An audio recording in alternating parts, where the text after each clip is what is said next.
nangyayari, kawawa yung mga maliliit na mga kababayan natin, di ba? Nananawagan, di ba, na walang impeachment, di ba? Walang no peace rally, walang impeachment. Kumbaga, yun ang pinakamensahe doon. Ano nangyari? Noong hindi nila sinunod yung panawagan ngayon noon ng marami nating kababayan na pinangunahan ng Iglesia ni Cristo. Ano nangyari? Dinapahamak sila. Anong pahamak ang nangyari? Ay di nagkakaso ulit sa Supreme Court. Anong kaso nila? Yung 2025 budget. Hindi pa ba sila nadala? Di ba? Hindi pa ba kayo nadala? Sinabi na nga ng Iglesia ni Cristo sa pangunguna nila at kasama yung mga kababayan natin na huwag na kayong mag-impeachment sapagkat magkakaroon ng problema, kumbaga magkakawendang-wendang itong bansa natin. Hindi sinunod, impeachment, edi yan, may kaso kayo ngayon.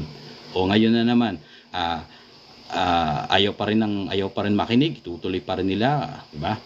Pero si Chis medyo alanganin siya doon sa impeachment na nasa Senado ngayon, di ba?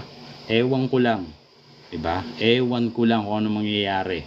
Kasi pinagsabihan na kayo Pinagsabihan na yung mga natin, wag. Makulit. Parang sabi nga ni dating Pangulong Duterte, wag niyong iboto. Ang kulit natin, binoto pa natin no. Di ba? Ang kulit natin, binoto pa natin Ano nangyari sa atin? Wala. Di ba? 3 taon na, kalahati na yung nakakakalahating termino na siya, nakaka3 taon na siya. May nangyari na ba? Wala. Walang nangyari. Nauto, tama sabi ni Mary Kim, nauto tayo sa Taliano Gold. Nauto tayo sa Taliano Gold, nauto tayo sa 1:1 na peso at dollar, nauto tayo dun. Diba? Ang daming kwento dun.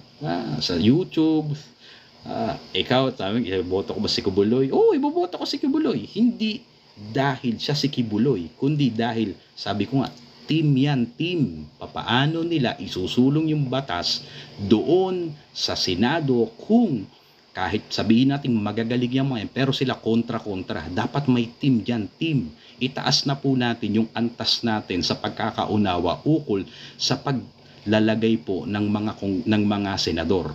Tandaan po natin, hindi po yan katulad ng isang gobernador, ng isang presidente, ng isang mayor. Sila po kasi, nag-iisa executive department po yan. Kumbaga, kung ano man yung kanilang isagawa bilang executive, wag na natin Tagalogin, pinipilit ko kasi magtagal, ekutibo, ay sila lang yung masusunod doon. Kumbaga, although siyempre pag mayor meron ka mga konsehal, pati yung vice mayor, pero solely sila yung gumagawa doon. Pero sa Senado po, hindi po pwedeng isa ka lang na magaling dyan. Hindi po pwedeng 24 magagaling kayo pero kontra-kontra kayo at hindi kayo nagkakasundo. Kinakailangan po natin ng isang grupo na magkakasundo-sundo. Sino yun? Yung PDP Laban. Anong kanilang isusulong? Yung ating kapakanan. Diba? Yung ating gusto. Yung Duterte policy. Ano yung Duterte policy? Inuulit-ulit natin. Transparency, anti-corruption, peace and order. Yan lang naman ang hinihingi natin. Kayang-kaya na nila yan. Hindi natin kailangan ng mga nagkikipagdebate dyan. Si Bongo, di ba? Hindi mo nagkikipagdebate dyan. Pero napakalapit sa sikmura ng mga Pilipino nung ipinapasa niyang batas. Di ba? Ganun. Kibuloy, sabi ko nga, ako nga nung una, ayaw ko ni Kibuloy. Pero naisip-isip at pinapaliwanag sa akin, ang kailangan natin, team. Di ba? Team ang kailangan natin. Hindi natin kailangan yung individually na magaling. Hindi natin kailangan yun. Dapat isusulong nila as a team yung ating... Saka ito pag nandiyan si Kibuloy, isusulong din niya yung freedom of religion talaga. Kasi religious leader siya diba? Hindi, kumbaga, ginagalang natin yung kasi nasa constitution yun yung freedom of religion. Diba? Kinakailangan na maobserbahan natin at maipatupad yung nasa konstitusyon na yun. Diba? Although, si Kibuloy may sarili siyang reliyon na pinangungunahan.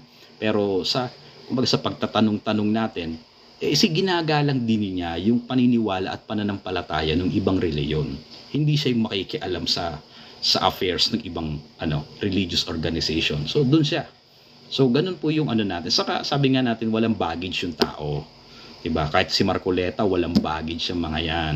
Si Bato, walang baggage ang mga yan. Anong ibig sabihin natin walang baggage? Walang utang na loob sa sino man na old money or oligarko dito sa Pilipinas. Diba?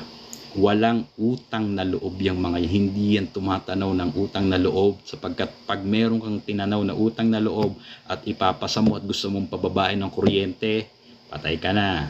Diba? Sisiraan ka na sa media. Diba? Sisingiling ka na, ako ang gumaso sa'yo nung panahon na ikaw ay kumakampanya. O sino makakagawa niyan? O hindi sila. Sinong particular na tao? Si Marcoleta. O anong ginawa niya? Dinurog niya ang Lopez. O, diba? Sino bang isa sa may-ari ng Meralco? Lopez, MVP Group. O, di kayang-kaya din niya yan. Napatunayan na niya eh. Diba? Napatunayan na niya. Diba? Kung ang pag-uusapan naman po ay mga survey, medyo gumagabi na uli. Makikisali na lang ako sa mga live ng ibang mga DDS na nagla-live. Panoorin nyo na lang po yung kagabi yata, yung mga pinost ko. Meron po akong pinag-uusapan doon about sa survey. Ba't hindi tayo naniniwala sa survey? At bakit hindi reliable ang survey? Lalo na yung SWS survey po. Basta DDS talaga baliktad ang utak. Di gawin na natin baliktad ang utak lahat. Bakit? Yung baliktad ang utak ang may logic, di ba? Di ba? Ang DDS daw baliktad ang utak. Di baliktad rin natin ang utak ng lahat ng tao. Bakit? Ang baliktad pala ang utak, yun ang may logic, di ba? Yun ang gawin po natin. So, good evening po sa inyong lahat. Sundan nyo po ako at lagi tayong merong online meeting di Avance gabi-gabi. Gandang gabi po sa inyo lahat.